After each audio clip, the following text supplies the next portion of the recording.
Hello, folks, and welcome to our second day third real day now of events for Fogo Islands Pride 2020.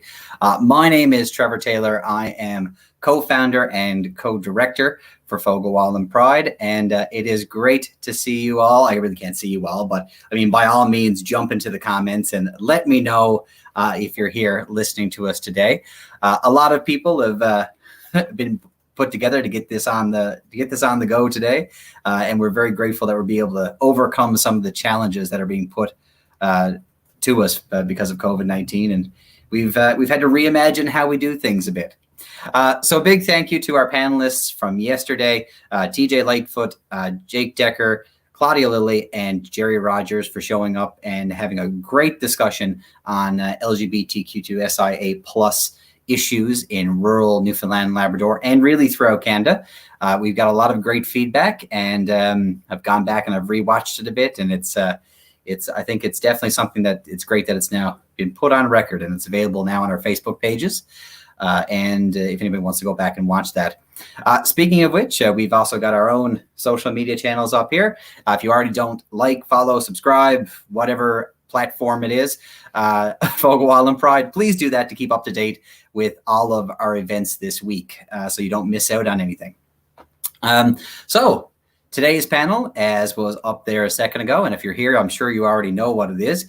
It is on sports inclusion, or inclusive practices in sports. And this has been something that we've actually got one of the people here who kind of inspired us to do this, but we really do feel that the sports world is something that is the one of the last systems that really maybe are a little bit more traditional than others, and some changes are being made, and we've got some people here today who can really speak to that.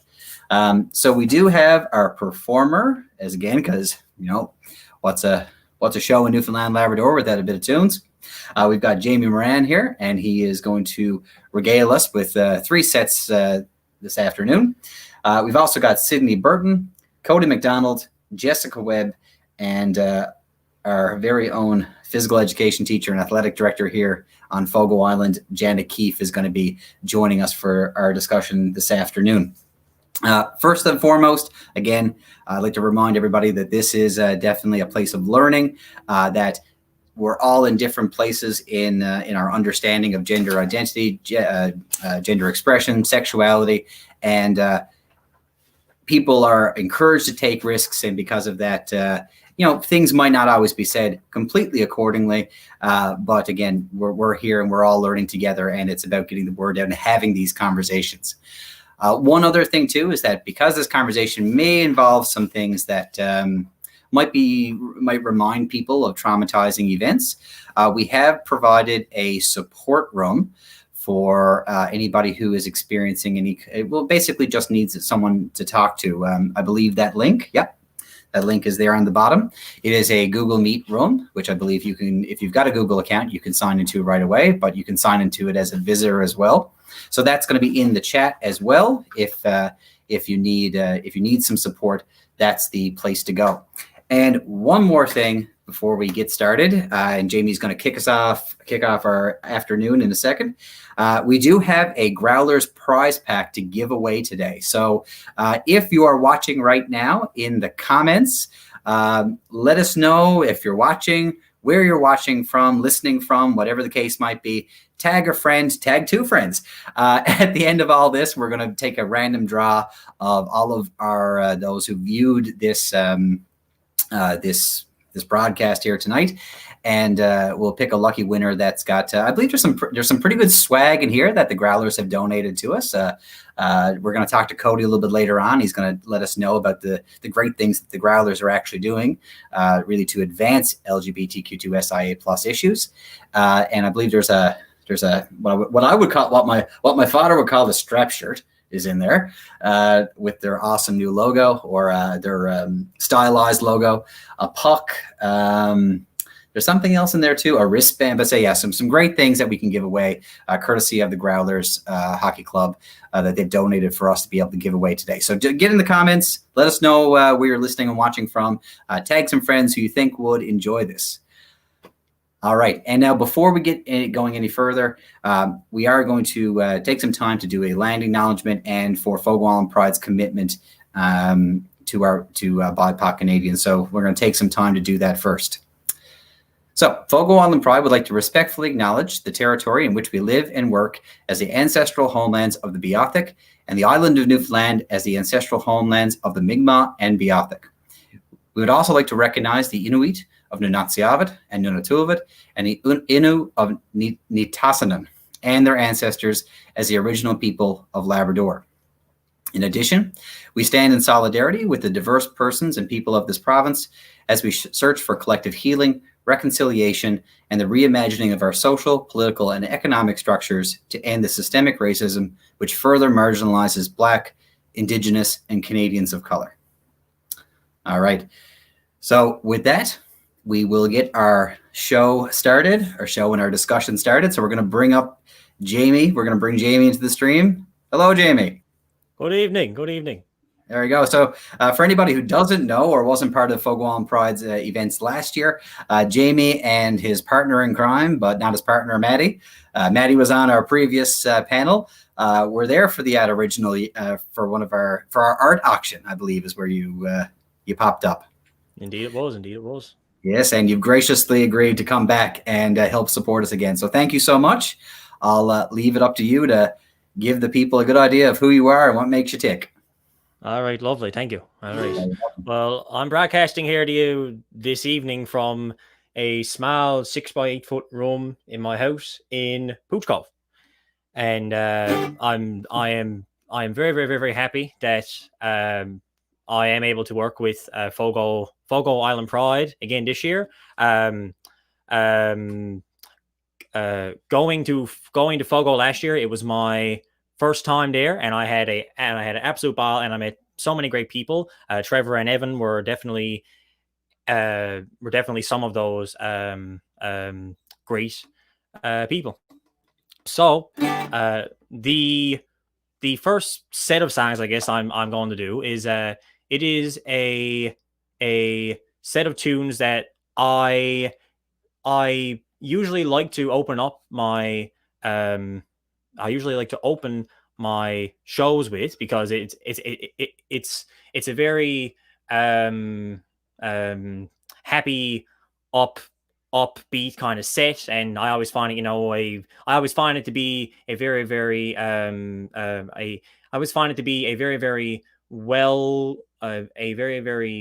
happy kind of set that just kind of brings you in and kind of asks you to go out and dance and kind of get the whole party started. So the medley is called If You're Irish, because that's one of the songs that's in it.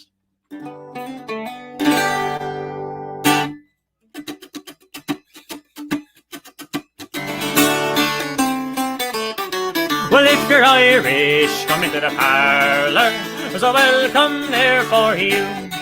And if your name is Timothy or Pat, so long as you come from Ireland, there's a welcome and a mat. If you come from the valleys of Mourne or Killarney's Lake so blue, we'll sing a song and we'll make a fuss. Whoever you are, you want a fuss. If you're Irish, this is the place for you. She's a fine wee lass, a bonny wee lass, a bonny wee Jenny McCall. I gave me mother's engaged ring and a bonny wee Tardis shawl. I met her at a wedding in the cooperative hall. Sure, I was the best man, she was the belle of them all. The very first time I met her, she was awfully shy. The rain came over and in, but she was happy and so was I. We ran like mad for shelter, sure we landed on the stairs. The rain came pouring in me weeks, but no, I didn't care. She's a fine wee lass, a bonny wee lass, a bonny wee Jenny McCall. I gave me mother's engaged ring and a bonny wee Tardis shawl. I met her at a wedding in the cooperative hall. Sure, I was the best man, she was the belle of them all. And now I'm with me Jenny, and we're best with babies 3. 2 daughters and a bonny me lad who sits upon me knee. They're rightly holy terrors, and you're never still for long. But I'll sit and listen every night while I sing me song. She's a fine me lass, a bonny me lass, a bonny me Jenny McCall. I gave me mother's engagement ring and a bonny me tarnish hall. I never had a wedding in the cooperative hall. Sure I was the best man, she was the belle of the ball. Sure I was the best man, she was the belle of the ball. Well, here I am from Penny's land, the land of ivory now. I charm the hearts of all the girls from my and Katie town. And when they hear that I'm a mother, raise a hullabaloo. When they hear about the handsome lad, they call old Donahue. For I'm the boy to please her, and I'm the boy to tease her. I'm the boy to squeeze her, and I'll tell you what I'll do.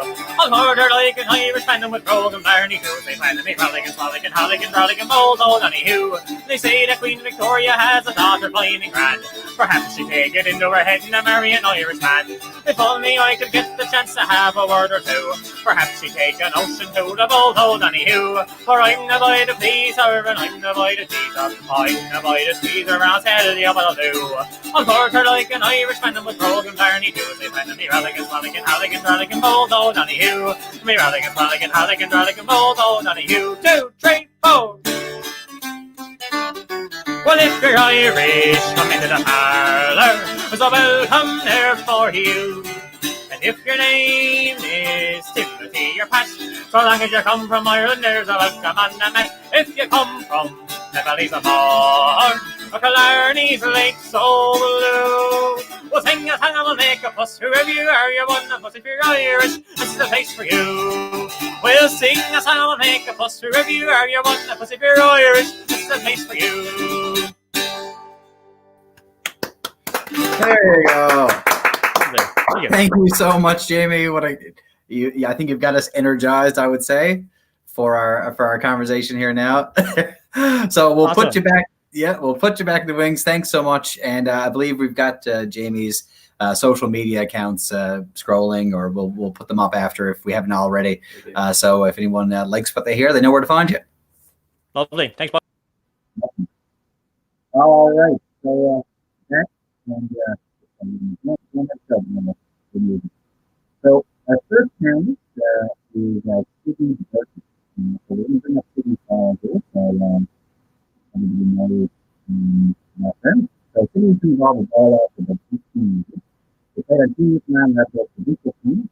They're the program coordinator for Newfoundland level volleyball association for 5 years.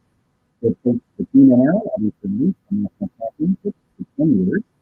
He was the 2017 assistant coach for the female Canadian volleyball team, where he secured not only extended games but all national and international tournaments. They have also coached in primary to class 2 level, and he is currently the highest qualified female coach in the province, holding the performance coach certification for volleyball. Only Sydney was the varsity athlete of Quebec, the rowing and rowing AUS championship medal with that crew. She also holds numerous positive space training, mental health. Long sentence. She also holds numerous positive space training, mental health first aid, empathy training, and mentorship courses. So quite the extensive resume. So we'll bring in Sydney now. Hi, Sydney. Hello. How are you? Good, thank you. How are you doing, Trevor? Oh, I'm not too bad at all. I feel like I'm out of breath after doing all of that. So with that extensive experience in mind, I guess, yeah, so we're here to talk about specifically about sports inclusion. So what is it that really comes to mind when you think of inclusive practices in sports? When I think about that specifically for me, most of my coaching resume surrounds dealing with youth either from kindergarten right up to grade 12, and really focusing on creating a safe space in any of those grade levels, I think is really, really important. So, when they're in kindergarten, it's a little less to tackle. Safe spaces more or less include making sure that everyone kind of stays on the same page with running around, jumping and screaming together. When you get up into the higher grades, I mean, you have more of a difficulty with language and with perceptions at home. And so I find that creating a safe space can be a little more difficult in those sorts of situations, but it's definitely possible and definitely necessary. Yeah, and to speak to that importance of safe spaces, because this is something that we talk about too, not just in the world of sports, but here in the community as well. And then the language that goes along with that, because I understand that a lot of this did start with some of the language that you were hearing. Yeah. Yeah, Definitely. I mean, being especially coaching in more of a rural community, I find because I also coached in Nova Scotia, where I didn't find it as ingrained, but here for sure, a lot of like that's so gay. yeah, Typical language that they don't really necessarily understand is affecting people in different ways and has certain connotations. So really sitting down and I mean, I know here you might only have an hour and a half for practice time, but really putting in the effort at the beginning of your season, at the beginning of your practices to kind of address that type of language, address what it means to certain people, and kind of laying out your rules and your policies beforehand and including that little tidbit in there as well really allows you to harken back to that during your practices and kind of create more even playing ground when it comes to language uses and trying to I guess get rid of some of that negative language within your yeah, definitely. And so some of those inclusive practices, so like something that you've done in the past that have really that's really helped move that or to create that space. Is there anything that really comes to mind right away?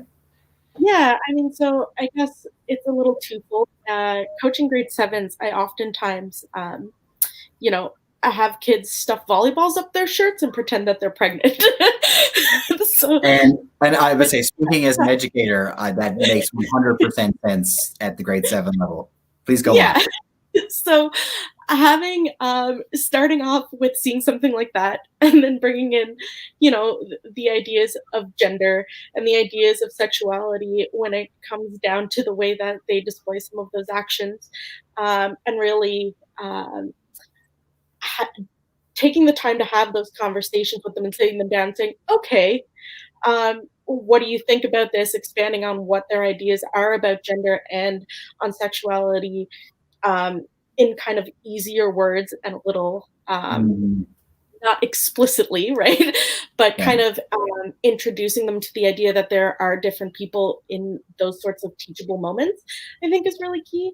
Then getting up, into a little bit of the later levels, if I found there was really a large issue, sitting down and we create our own rules a lot as a team because I believe that they need to have autonomy over their squad and direct them to kind of have these sorts of sets of rules and where we want to go with them. We're bringing up like, okay, what should the language be like in the gym? What should the language look like? What should inclusivity look like? And starting from there at the beginning of your season and helping them to realize what words are good to use, what words are not so good to use, and also realizing that there might be people in their gym who are struggling with equality and gender. I think is really, really useful and really helpful. Yeah, that need to, and it's funny because we often talk about these things that you think, and it's like, geez, how come they just don't know? But there's that need for explicitness that really happens at that level, right? That we need to be able to guide them and give them those words. So sit tight. Thank you so much for starting off our conversation. It's never easy to be the first person up. Thank you so much. We're going to put you back in the wings for a second, and we'll see in a few minutes. But now we're going to welcome Cody MacDonald. So we'll put up Cody's bio so everyone knows who Cody is. So Cody MacDonald is the self-proclaimed good luck charm and 8th backup goalie for the Newfoundland Growlers. When he joined the organization last fall, the team went on the longest home winning streak in league history. While he eagerly awaits a chance to prove himself on the ice instead of the stands, he works as the chief experience officer for the team, which involves all the fun stuff outside of the hockey itself. He is using the off-season to perfect his growler dog recipe, interesting, and to find more ways for the Growlers to have a positive impact within the communities of Newfoundland and Labrador. So we'll welcome Cody now with that very intriguing bio. Hello, Cody. Hey, Trevor. How's it going? Hey, everybody. Oh, Not too bad at all. I would say it's great that you could be here, and thank you so much for the Growlers donation to Fogo Island Pride. And I guess really everybody should know that originally we didn't reach out to the Growlers. It was you folks who actually reached out to us. Yeah, well, all the same, thank you and Fogo Island Pride for having us on here. We do really appreciate it. But the reason we wanted to reach out is, we've certainly been trying to make sure that, we create an inclusive environment and stuff. But, it's one thing to be welcoming and accepting, but we really felt like, we could be doing more and using our platform for good as it relates to this. So it was all part of that. And we figured, hey, let's try to get out there a little bit more and see if there's more we can do. Yeah, well, I mean, and it's great that you're doing it because oftentimes, and I'm speaking from my own experience here now, that I mean, growing up, I really can't remember a queer role model who was an athlete. And I understand now too that the Growlers Club is partnering with this organization You Can Play. I don't know now if you want to let us know a little bit about that, because it's a very interesting. Actually, up until again the conversation I had with Brent, your fellow in communications, I didn't know this program existed. Yeah, well, I think the partnership that we have with You Can Play is probably like one of the biggest things that we're doing in terms of taking that extra step, like I mentioned. So for all those here who are involved in sports in any capacity. And if you're looking for some support to be a better ally for inclusiveness, I really recommend that you take some time to look at the You Can Play project. They're a really cool and amazing organization. They've gained a lot of traction over the last few years. Basically, they're partnered with all the major leagues in North America, many of their teams, as well as like some of the biggest brands in the world of sports, like Nike and, of course, the Newfoundland Growlers. Yep. But their goal is basically just to ensure the safety and inclusion of all LGBTQ plus people in sports. So whether that be athletes, coaches, staff, volunteers, fans, what have you, and athletic environments that can be free of judgment and discrimination, mainly based on things such as sexual orientation, gender identity, and expression. And so we partnered up with them in the spring. They're helping us evolve as allies because, we're not experts in it. But like I said, we do have a platform that I think can do a lot of good and help. And so they're going to, help us focus on locker room and spectator culture, consulting on inclusion policies, and then basically just finding ways to just build stronger fan engagement and participation in sports, mainly among LGBTQ plus youth. Awesome. I mean, and we've often talked about, let's say, and anybody who's been on Fogo Island, especially to talk about the youth, hockey is king. And I think I've said that phrase about a dozen times over now when I've been engaging in these conversations, that it is really something that is community building, and that there are so many good traits and characteristics that come along with them being involved in team sports. And then to think about that I did some my own little background here, because You Can Play has a whole lot of information that you can look up, and they've got some statistics that they've pulled. And one here that I'm looking at is that 83% of fans surveyed believe that an openly gay person would not be safe as a spectator at a sporting event. So, I mean, if you think about that, and that's just a spectator there. So that there's definitely really a need for programs like these. Yeah, and the other stat that they have, and this one really blew me away, is that only 24% of LGBTQ plus youth say they play a school sport, compared to 68% of all youth. So that's a staggering difference and a tragic one. I mean, I think about, how much sports has done for myself, and I know how much good it can do for everybody. So if people are being held back in terms of being able to take part in that, then that's got to change, right? Yeah, and what you folks are doing right now, I mean, that's part of that change. So here at Fogo Island Pride, we really do commend the Growlers Club for taking that step, because there's a lot of organizations are not there yet. So I mean, it's great to see. I think we're going to bring Sydney back in the conversation now. Yep, there we go. So we'll get all of us back in. There we go. Hello, Sydney. How are the wings? It was great back there. Listening to Cody and you guys talk. Perfect. So have you ever heard of the You Can Play project too? Are you familiar with them? I heard about them actually quite recently, maybe a month or two ago, and I think that it's just a fantastic initiative and something that's very needed. I didn't even know myself what like our trans policies were or anything like that through volleyball until I found that You Can Play, and that actually allowed me to go forward and kind of research it a bit more. It's really great. Yeah, I mean, again, and it's great to know that there are organizations that people can then reach out to, right? This idea though, and it's mentioned a bit in the You Can Play, their statistics and that, and it's been kind of brought up here now. This idea of this locker room culture, and then overcoming and then fighting that. What do we think are the first steps to overcome that? Because I mean, it doesn't have a very good I mean, people immediately kind of know what we're talking about when we say it, even without actually going into it. So, what are those first steps? I suppose, Cody, I'll throw it back to you. What do you think where the starting point is? Well, I think just to throw it back to what Sydney said before, I think starting off right from the get-go at the beginning of a season or the formation of a team or group of people. I think setting the tone early is really important and being clear on stuff. You Can Play speaks to a lot of great tips and they put a list on their website, which everybody can check out. It's printable and all that. But, some of the things they mention as well would be, encourage people to learn the current terminology. I mean, that was something that, I realized I wasn't fully up to date on, and I probably still have a ways to go on that, but it's something I'm trying to do, and I think us at the Growlers are trying to do. So I think that's a good one. Are we prepared if anybody feels comfortable enough to come out? Are we prepared to treat them with respect and then recognize the courage that would take?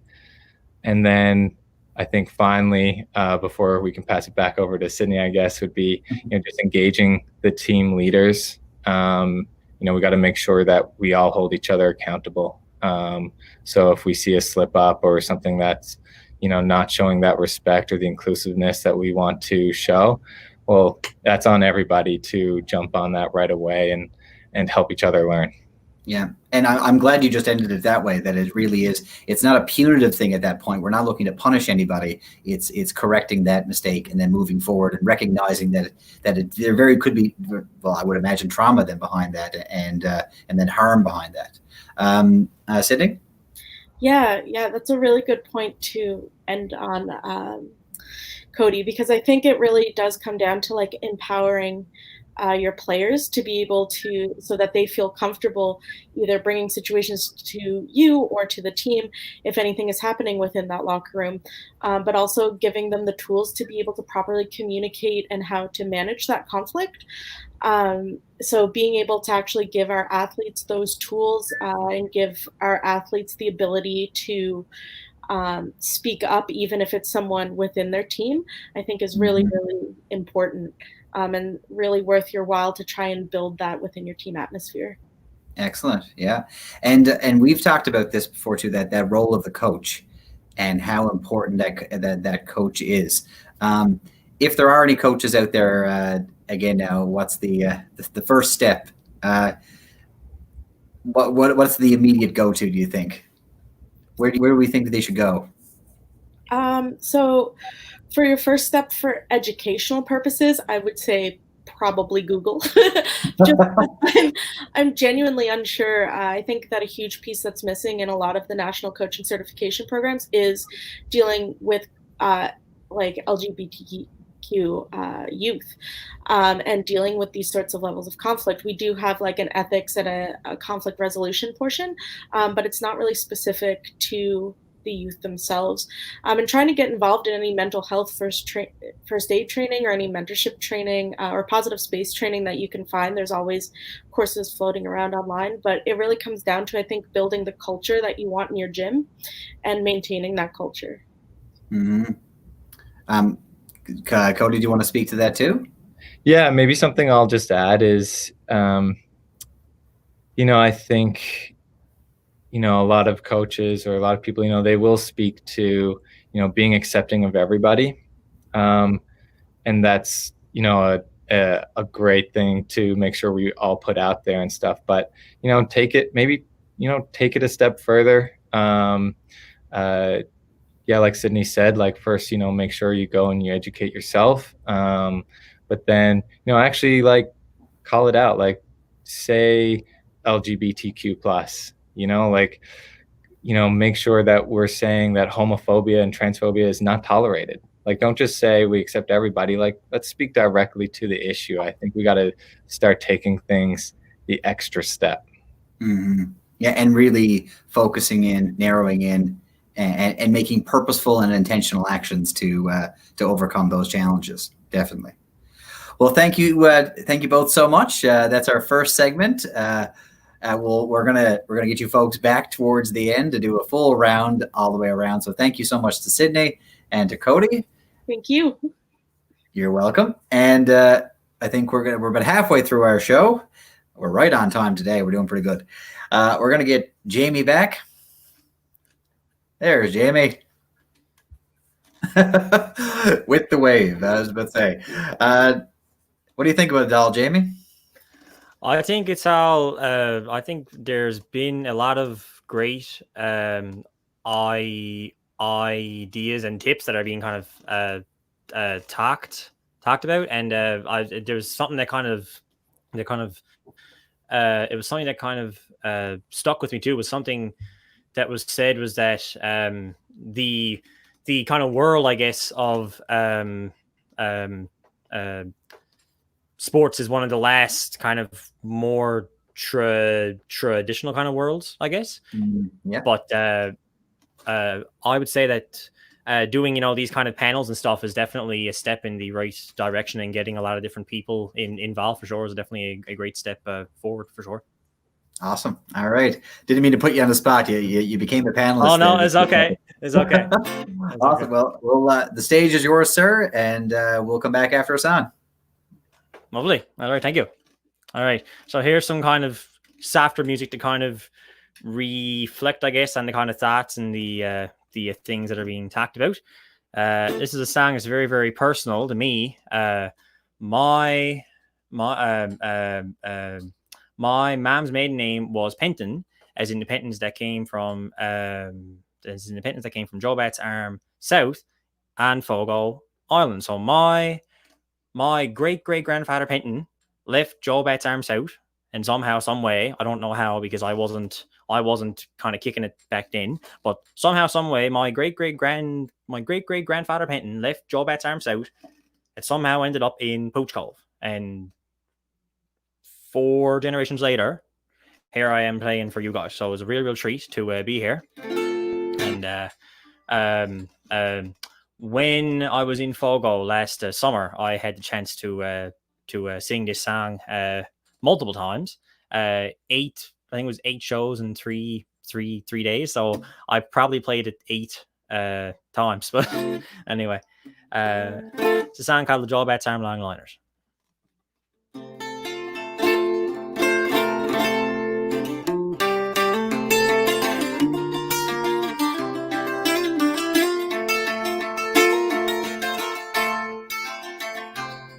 If you come back home to Newfoundland, put aside your city charms and stop up at the fish plant in a place called Joe Bat's Arm. As you approach that busy scene, you'll see some fishermen, but most of all, you'll see the big long liners coming in. For the Joe Bat's Arm Longliners, they're coming home tonight. As they steam up the harbour, you can see their masthead light. With their hardy crews and captains, they're the finest fishermen. And the girls are all excited, the longliners coming in. There's Gilbert and Stella, she's loaded down skates. Just an Indian neighbor where Billy Burke is mates. With their hardy crews and captains, they're the finest fishermen. And the girls are all excited, the longliners coming in. For the Jobats Arm longliners, they're coming home tonight. As they steam up the harbour, you can see their masthead light. With their hardy crews and captains, they're the finest fishermen. And the girls are all excited, the longliners coming in.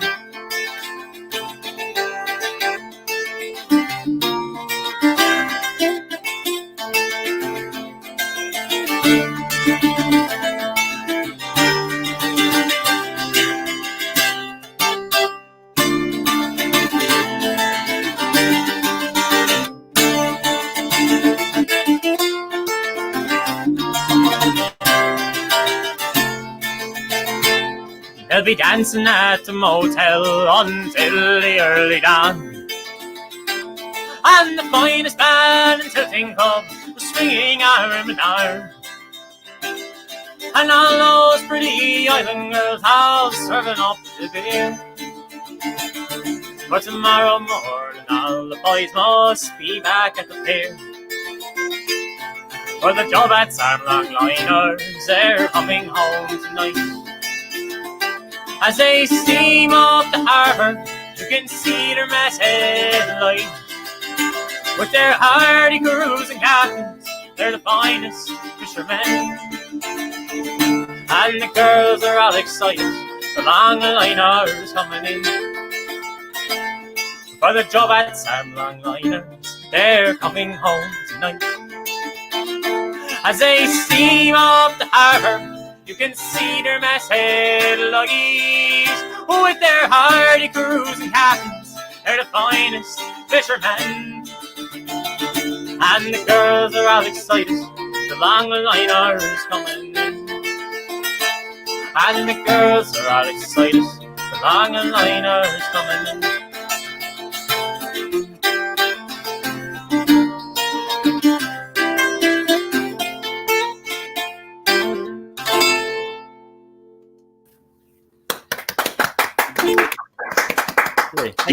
You can imagine all the other people clapping everywhere, I'm sure. Thank you so much, Jamie. I would say it's we'll never get sick and tired of hearing that song. I can guarantee you on Fogo Island. Oh, I'm glad, boy. I'm glad. There you go. Thanks so much. We'll put you back in the wings one more time, and we'll get you back toward the end. Thank you, Jamie. All right. While I was away, we went and ran, and we did get this Growlers prize pack that we are going to be giving away. See, it is what my father would refer to as a strap shirt. And this lovely puck. And we've also got this band. But now, what I forgot to mention is probably the best part of all of it. We've actually got this this banner signed Kelly Cup champions 2019. Excellent season. And signed by some of the teammates. So again, you can win that. Comment in our stream. Tag a friend, tag two friends, and you have a chance to win that here this afternoon.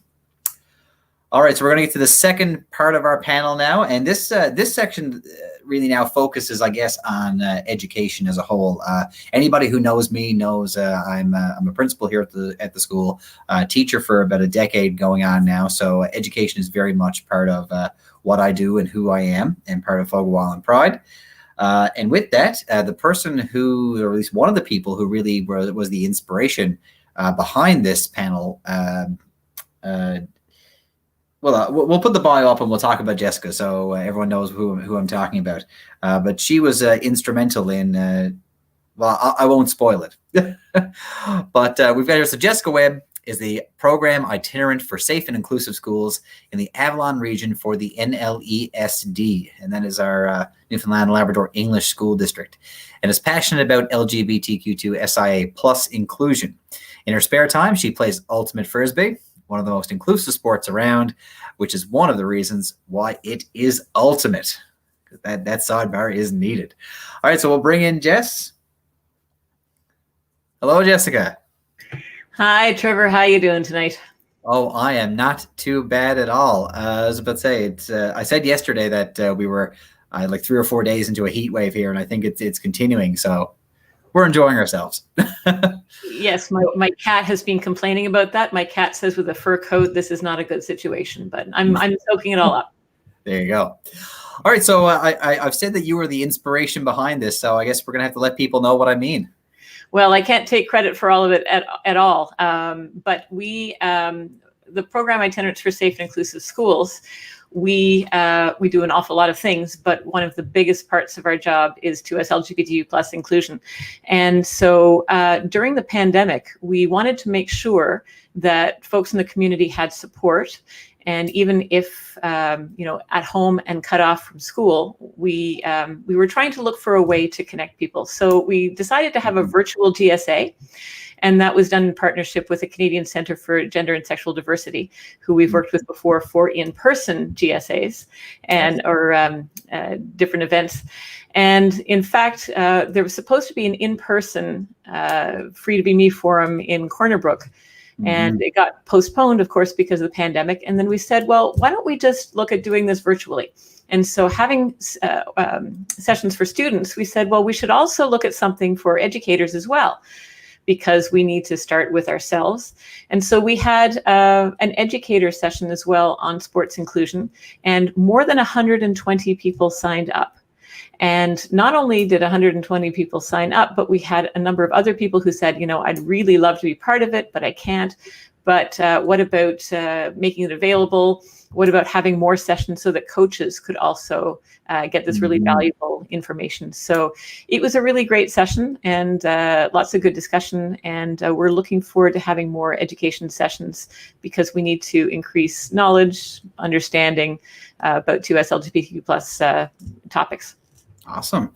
And I was, when I was scrolling through the professional development that was available, and I saw that, I immediately went and found Janet, and we're going to speak to Janet a little bit later. Yeah. So what were some of the things that were covered during this professional development for coaches and teachers? First of all, it was just kind of a history of sport and inclusion, particularly from even up to things like the Olympics. And some specific cases were mentioned of people who had been discriminated against, and different reasons why that would happen. But then also bring it back into what is preventing particularly students who identify in the community from participating in sport, and what can we do as educators to help. So a little bit of history and a little bit of proactive, what can we do now? And we're really lucky in this province, and from where I sit, to have a really strong safe and caring schools policy, which has an entire procedure called LGBTQ inclusive practices. That was, even though the safe and caring schools policy has been around for a while, LGBTQ inclusive practices was published in 2016, and has really been the guidepost for us in the education system ever since. And that covers everything from making sure that people have access to safe washroom space and changing space, which is, of course, a big issue for anybody involved in sport, as well as access to extracurriculars, and not having discrimination based on gender identity, sexual orientation, gender expression, or any other measure in terms of being able to be included in sport. So yeah, we briefly talked about this before, this idea that the physical education program really in schools now is really not what it was 10, 15, 20 years ago. And I can't let you go away just yet without really bringing in ultimate frisbee, because it's really an example of how inclusiveness can be built into sport. So you got about 45 seconds? Oh, can you give us a rundown? Well, yeah, I mean, there's so much I could say, but ultimate frisbee is my favorite sport just because it is gender inclusive, and we accept anybody and make sure that there's a spot for anybody who wants to play. And so I could go on at length, but it's there's a gender inclusion group with Ultimate Newfoundland and Labrador, and that's something that's really done to highlight. But before I go away, I do want to give a shout out to School Sport Newfoundland and Labrador, just because anybody who's been involved in school sport before, their gender policy and transgender policy have really changed over the last few years, and barriers that used to exist for people participating in school sports, those barriers are much reduced now. I'm not going to say that anything is barrier free, but I was just going back this afternoon and comparing their handbooks from, say, 5 years ago to now. And now it's really, how a person identifies, that is taken by that's taken at face value in terms of where a student should be comfortable playing. And so I really wanted to give a shout out to School Sport Newfoundland Labrador for that work.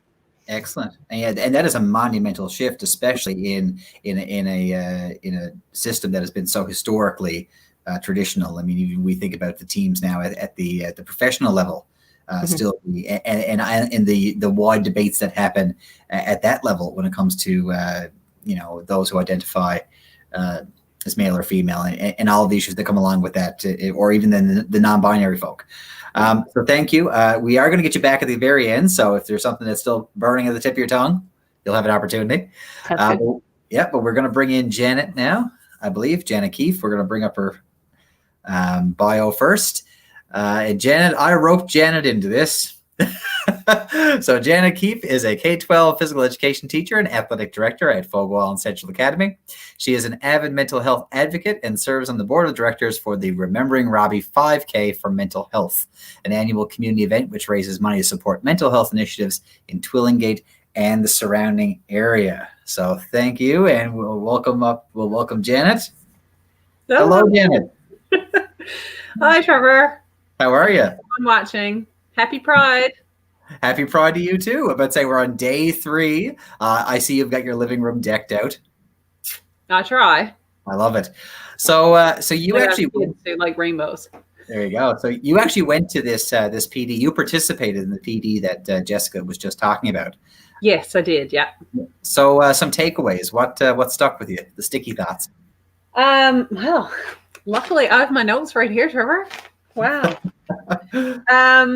Some things that I didn't know about, like the Out Games, which is a thing. It's an international like games similar to like the Olympics, but it's for members of the LGBTQ community. Then also that they have posters and stuff available that you can print off and put up in your gym to make it a welcoming space for members of the community that might be in your classes. And then something that we've talked about before, the male and female athlete of the year. Is that really inclusive for everyone in our school population? So that's something that we're going to look at moving forward. But also it did hint on a lot of the history and things that I never knew about, and the importance of why we need to consider all this in our teaching and our environments and all that stuff moving forward. So, and 100% definitely. And for anybody out there who's actually listening right now, who maybe has a physical education background and is in the same thinking as me and Janet, we are really looking to try to maybe replace this idea of this male and female athlete of the year. And I will say that we are kind of stuck. So you've got suggestions into the comments. We are very willing to take. We'll definitely take you up on them. No idea is a bad idea. So then in class, and you're there, and you've got all these students around. So what does this actually really look like now? So like if you're a physical education teacher and you're trying to drive home this inclusion and the safe and caring school policy that Jessica just referred to, what's an example of something that looks like in a phys ed classroom? Well, first of all, as I talked about the posters and stuff, so you place those around your gym in the office, in the bulletin boards, wherever. So if you're a member of that community, you're going to take notice of that. And then you're going to realize, okay, this teacher appreciates that and they're going to look out for me. Okay. Second of all, you're not going to use the terms boys and girls. You're not going to separate boys and girls when it comes to teams or partners or whatever the case may be. I always go with folks. I see someone has picked up on that. And I separate my teams in all different ways. You know, you go by birth month, you could go randomly, you can get them to pick a friend, and then friend one goes here, friend one goes on that team, friend two goes on that team. You can give them cards and they got to find a different suit to match up with. There's all kinds of different ways, so you don't need to look at gender as a way to separate.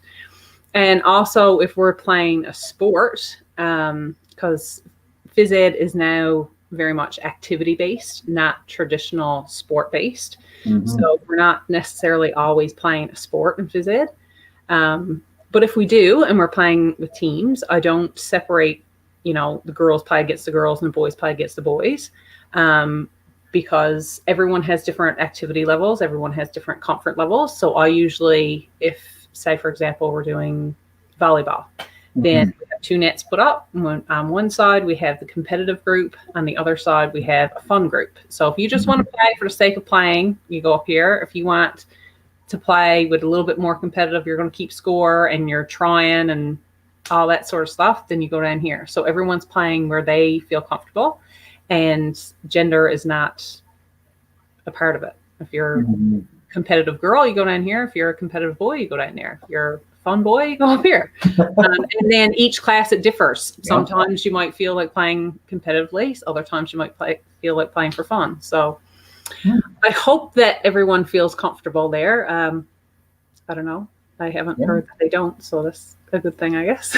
And well, and actively seeking out and maybe asking the question, talking to those students, and I mean that would definitely be part of the figuring out, making it a safe and inclusive space for them as well. I guess keeping those communication channels open. Yes. And with regards with the change rooms, it's always a big deal when you get to grade 4, because that's when you start getting changed for phys ed. So the first day of phys ed class, it's always we come in and we go through a complete tour of the change room facilities. It's very clear as to what the guidelines are for the students when they go into the change rooms. You can always tell, even though they're surrounded by a brick wall, you can always tell when things are getting a bit rowdy, and a quick knock on the door usually takes care of that. So, I also tell them to let me know when things aren't happening properly in the change room, and they're pretty straightforward. Just thinking, as Sydney said at the beginning, setting the tone at the beginning of the year makes a big difference. And just before I bring everybody back in, so we'll have a nice big round table now in a second. One of the barriers that we've identified as a school is that where it was built so long ago, we have got individual stalls in the girls' change room, while the boys' locker room is completely open. So oftentimes educators are trying to overcome these structural, things with the building that are not necessarily can be changed. So really changing behavior, changing culture is really important when you're dealing with some old infrastructure that was built with some very traditional values. Yes. So I think, traditionally boys were always comfortable, or so it was thought, that boys didn't care about showering in front of each other or getting changed in front of each other, where girls were much more private and wanted their own stalls. It's not that way anymore. Boys are not as comfortable getting changed in front of each other. But because of that, we have in our facility, we have a wheelchair accessible washroom, and we also have a washroom off the phys ed instructor's office. So I offer those as alternate changing spaces. If anyone wants to use them at any point in time, they just have to say, "Miss, I'm going in here." They don't need to tell me why. It doesn't need to be an everyday thing. It could be, today I don't want to get changed in this change room, so I'm going to get changed in here, and that's completely okay. I got kids in every class, every grade that use the alternate space. And if they want to use it one day and the next day to go in the regular change room, that's fine. It's completely up to them. If there's more than one person, then you just wait your turn. Yeah. So I think that helps a lot with any issues regarding the change room as well. Excellent. All right. So thank you so much, Janet. See, that was it after I roped you into this. All right. So we're going to bring everybody back here now. I think we're good for time. And I do want to end our discussion, I guess, with not necessarily, do we have everybody else? Oh, no. Oh, all right. There we go. All right. Slowly coming back.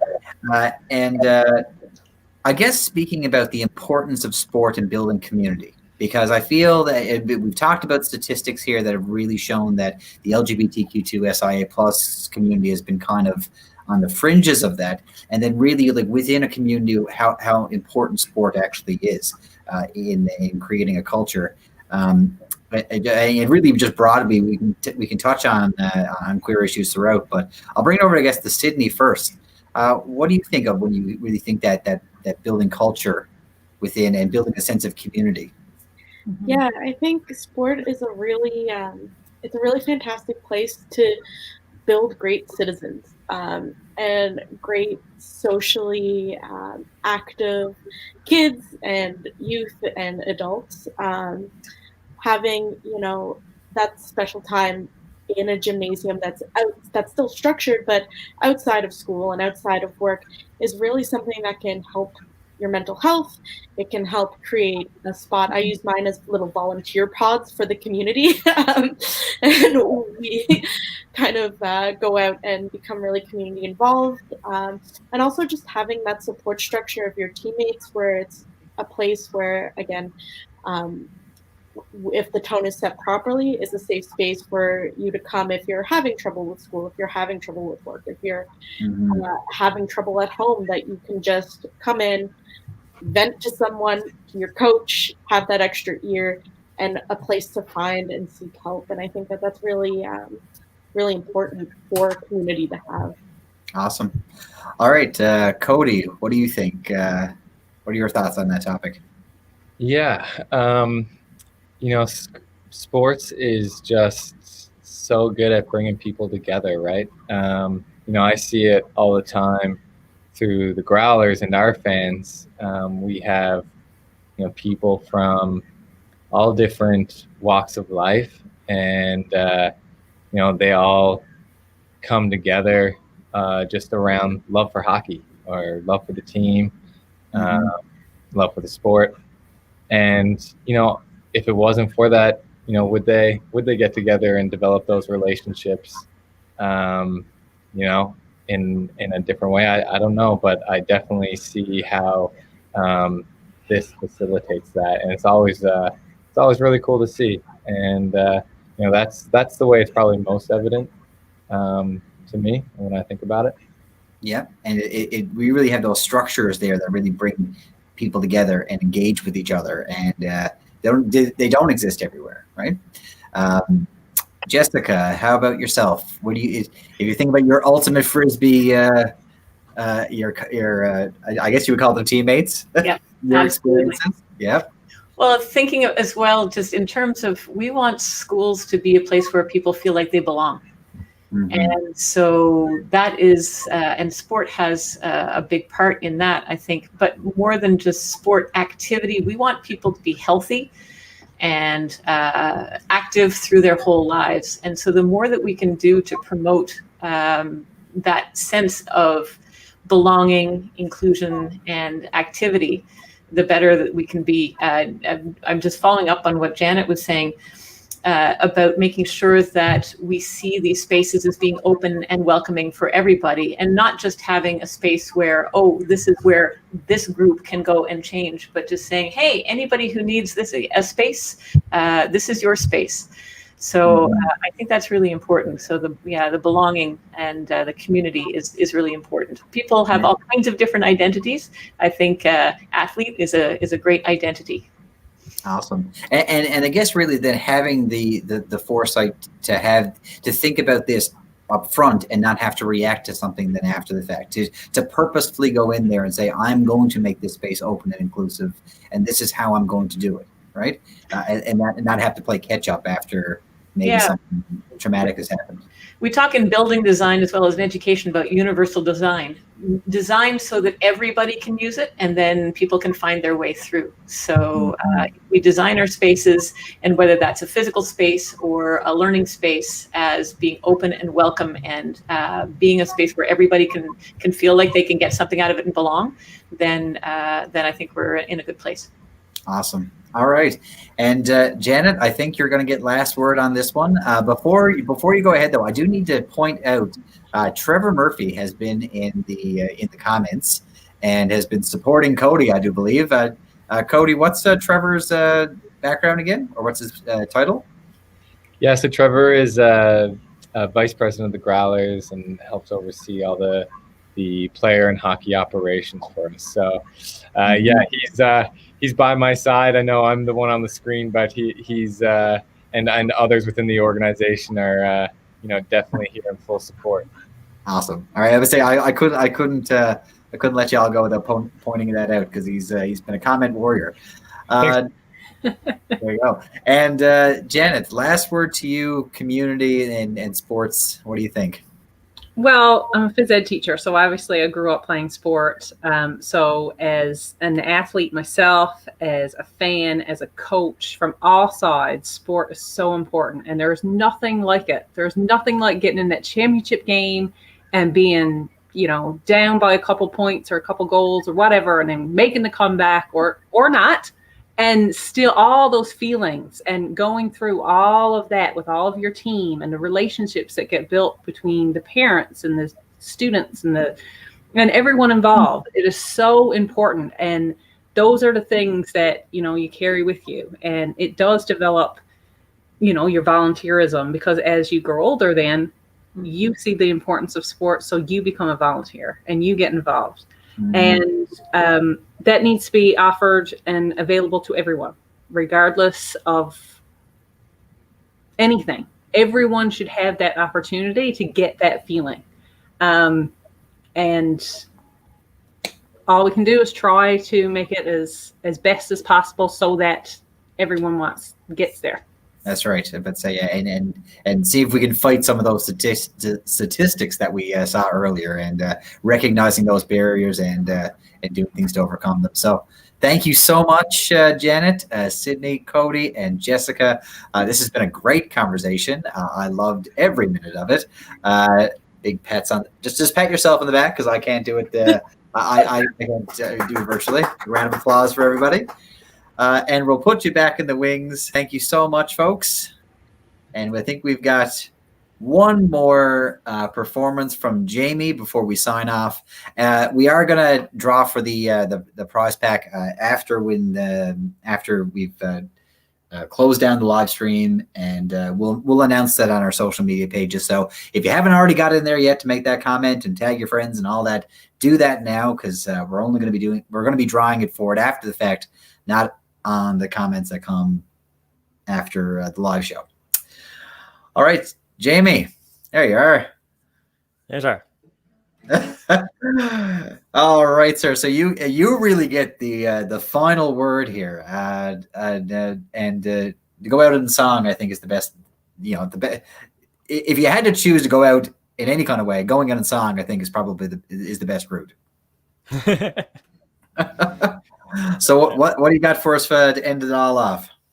So this is a song that I had always thought of this as a good way to kind of close out any kind of show or a gig or something like that. But I was listening to everyone kind of talking about the different topics and stuff, and it really got me thinking about how this whole kind of COVID-19 has probably kept some members of the LGBTQ2SI plus community from kind of getting that kind of help that they kind of need, or they maybe they may have to quarantine in a home or some kind of environment where maybe they're not fully supported. Yeah. So that it has definitely happened. We've heard stories. Yeah, it is definitely something that does definitely kind of get overlooked through all of the news about, the cases and stuff that's kind of going on and stuff. But that kind of got me really, really thinking about this song and kind of what it can mean to certain people. And I would say that my kind of personal feeling on it is that this song is about just kind of wishing good kind of joy and fortune and just kind of hoping that, nothing but good things kind of come your way. So I think it's a very, very, very, very fitting song to end off on. Awesome. Well, we'll leave the stage as yours, and I'll be back for only like 30 seconds once Jamie's done to sign us all off. All right. The song is called The Parting Glass.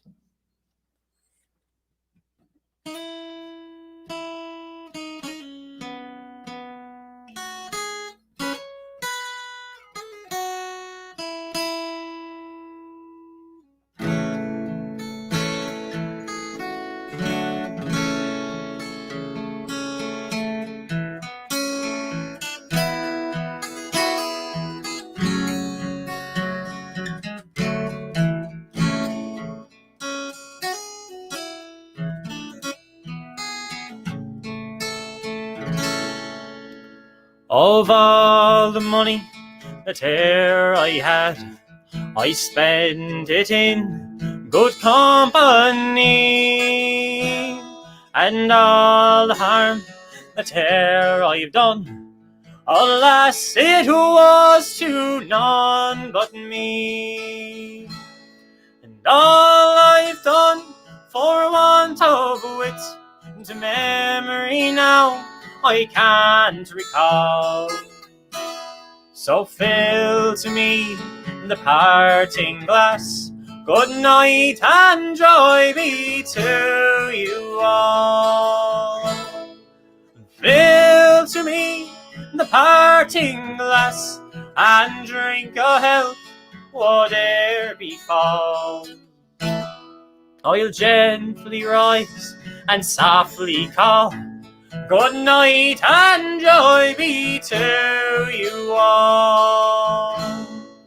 Of all the comrades that e'er I had, they'd wish me one more day to stay. And all the sweethearts that e'er I had, they'd wish me one more day to stay. But since it falls unto my lot that I should rise and you should not, I'll fill to you the parting glass. Good night and joy be to you all. Fill to me the parting glass and drink a health, whate'er befall. And gently rise and softly call. Good night and joy be to you all. So fill to me the parting glass and drink a health, whatever befall. I'll gently rise and softly call. Good night and joy be to you all. Good night and joy be to you all.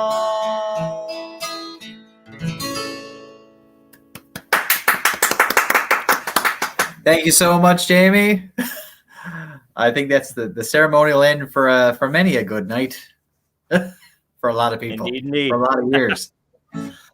Awesome. Thank you so much, Jamie. I really appreciate it. I said to Maddie the other day that I think we've started the tradition. So you're booked for next year. I will mark it in my calendar. I will book off all all of August and all of July. Just there we go. Look. So I'll mark it up so we know. I think we might be setting the bar pretty high to have 2 months worth of events. We'll try our darndest though.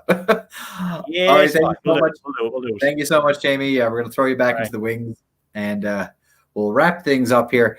We are going to go ahead and do the prize draw here now. I'm told by my producer in crime, partner in crime too, practically husband, Evan Parsons. He's collected the names, and he's going to spin some internet magic, and we'll be able to pick a person at random. I wish if you're out there in internet land, you can give us a virtual drum roll. And our winner is Judy Brinson. Judy Brinson. Oh, there we go, Judy. You are the winner of the Growlers prize pack. Excellent. I'm sure I'll be able to get that to you pretty quick. Awesome. All right. Thank you, folks. Thank you to our panelists once again. That was, and we've got Sydney, Cody. Sorry, let's say the whole names. Sydney Burton, Cody MacDonald, Jessica Webb, Janet Keefe, and our performer, Jamie Moran, here this afternoon for this very important topic. It was a great discussion, lots of engagement online, and I think we've created a lovely little record to go ahead and look forward to in the future. Don't forget to follow, like, subscribe, whatever it is, whatever platform it is, Fogo Island Pride. We have another how many days are in the week? 4 more days of events. Tomorrow, our scavenger hunt is happening here on the island. So if you're visiting Fogo Island, you can actually take part in that. Again, semi-in-person event because it's just so hard to get together nowadays. Take a selfie with a magnet. That's we've got 10 magnets stashed around the island. Take a selfie with it, with the magnet, and send it into Fogo Island Pride to get your name entered into a series of prize draws from from many folks here from our businesses here on the island. It was a great one, folks. Catch you later. See ya.